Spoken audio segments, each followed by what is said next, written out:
Perjuangan panjang Poniran HS, yang diberhentikan oleh Bupati Lampung Utara, Budi Utomo, sebagai Kepala Desa, Subik, Abung Tengah, Lampung Utara, membuahkan hasil.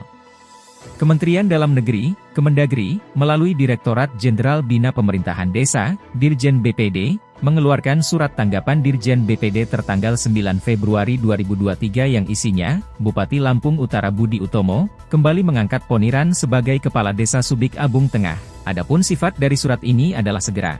Surat tersebut ditandatangani oleh Sekretaris Dirjen BPD, Paudah. Dalam surat tersebut menyebutkan bahwa pemberhentian Poniran berdasarkan keputusan Pengadilan Tata Usaha Negara, PTUN, Bandar Lampung dan Pengadilan Tinggi Tun Medan tidak tepat karena dalam putusan kedua pengadilan itu, tidak memerintahkan pembatalan jabatan Poniran HS selaku Kades atas kasus ijazah palsunya.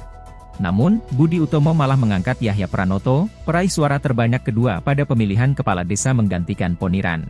Ada terjadi kesalahan kembali yang dilakukan oleh Pemda atau Pemkab Lampung Utara dengan mengangkat Saudara Yahya yang merupakan pemenang kedua pada saat pemilihan kepala desa, padahal dalam tata aturan seharusnya dilakukan pemilihan secara langsung.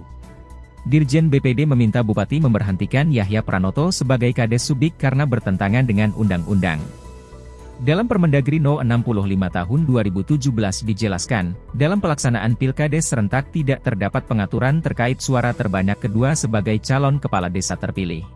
Dirjen BPD meminta Gubernur sebagai wakil pemerintah pusat melakukan pembinaan dan pengawasan terhadap manajemen pemerintahan desa di Lampura.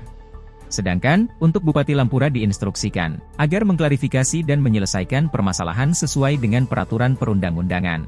Agar memberhentikan Yahya Pranoto peraih suara terbanyak kedua yang diangkat sebagai Kepala Desa Subik, arena bertentangan dengan ketentuan peraturan perundang-undangan. Agar mengangkat kembali Poniran HS sebagai Kepala Desa Subik karena terbukti tidak bersalah terhadap dugaan ijazah palsu. Ijazah yang dimiliki oleh klien saya, yaitu Bapak Poniran HS, dalam hal ini adalah paket B dan paket C khususnya, yang digunakan untuk mendaftar sebagai kepala desa, itu adalah sah secara hukum. Ya, ini ijazah paket C-nya, sedangkan yang digugat adalah ijazah paket B atau ijazah SMP-nya.